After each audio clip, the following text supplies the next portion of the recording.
Assalamualaikum and hi. Today I will discuss about institutional market in Islamic financial service and institutional market in conventional financial service. I'll make this video for my assignment FIN546 Islamic finance. Before I start the discussion, let me introduce myself first. I'm Nushala binti Mat Yusof. My matric number is 2020968027. First is, what is Islamic finance? Islamic finance is a type of financing that is based on Sharia principles. All economic activities or transactions that fall under purview of Islam must adhere to Sharia principles.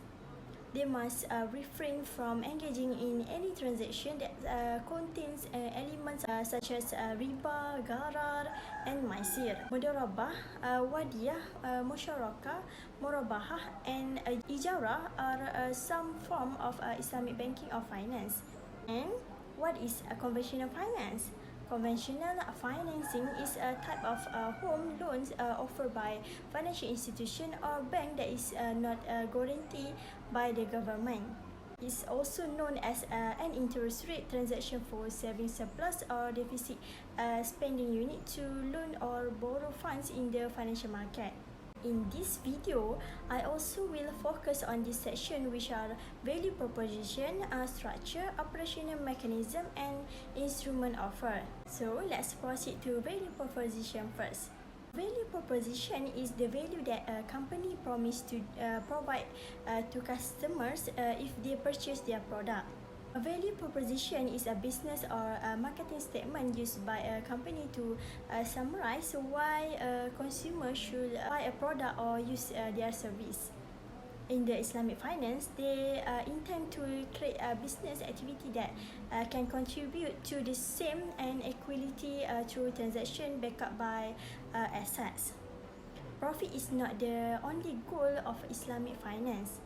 All Islamic transactions must be based on Sharia principles that are free from riba, gharar, and maisir.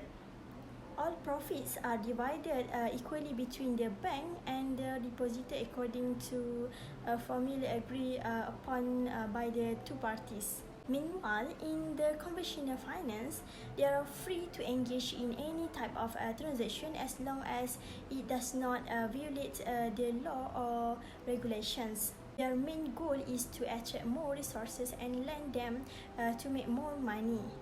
After that, structure of Islamic finance and conventional finance. This structure usually differs to each bank according to their specific requirement. For Islamic finance, based on the source and application, there must be a single flow between deposit and investment use of funds, as well as a single function where the customer deposit or investment is used to fund the financing project. For the conventional bank structure, the main function are to collect a deposit and to make loans. Under conventional banking, there are several modes of operation. It begins with a shareholder providing capital to the bank, followed by the bank receiving customer deposits. After making an investment, the interest earned is distributed and the customer requests a loan. To make a loan to a customer, the bank borrows funds from another bank and lend them at an interest rate. Finally, the customer will pay the bank the interest plus the principals. Next is about operational mechanism.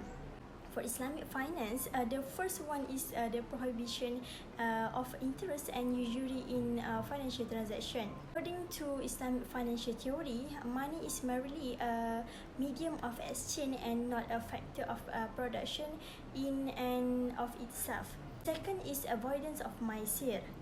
Profit and loss sharing is the third option. According to the principles, capitalist seeking profit on his investment should also participate in law. According to the principle, an investment can earn return subject to the risk of loss. And as a result, the concept of free risk return is not longer valid under IFS. Next, proceed to conventional finance. First and foremost, allowance for interest and usury in financial transaction. followed by financing for all businesses, because activities such as sport, dance club, and others are illegal. Earning a return through investment in any of these activities is permitted. Profit and loss sharing, there is no fee rate or interest collected along with the particles of loans.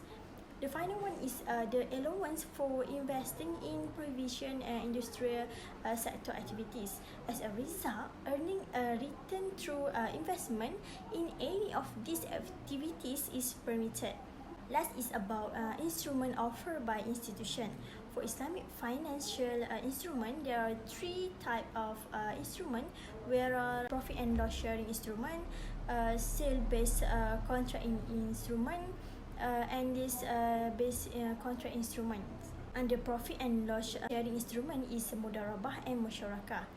Mudarabah is a profit sharing contract in which one party, known as a Rab al-Mal, provides all of the capital required to finance a product, and another's, known as mudarib, provide labor, and both parties share in their profits.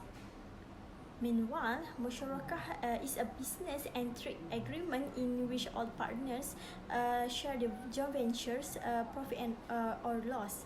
However, it is not a requirement of musyarakah that all parties participate in management.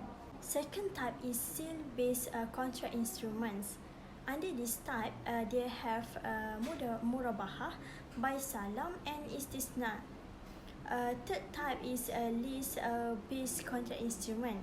Ijarah is one of under this type.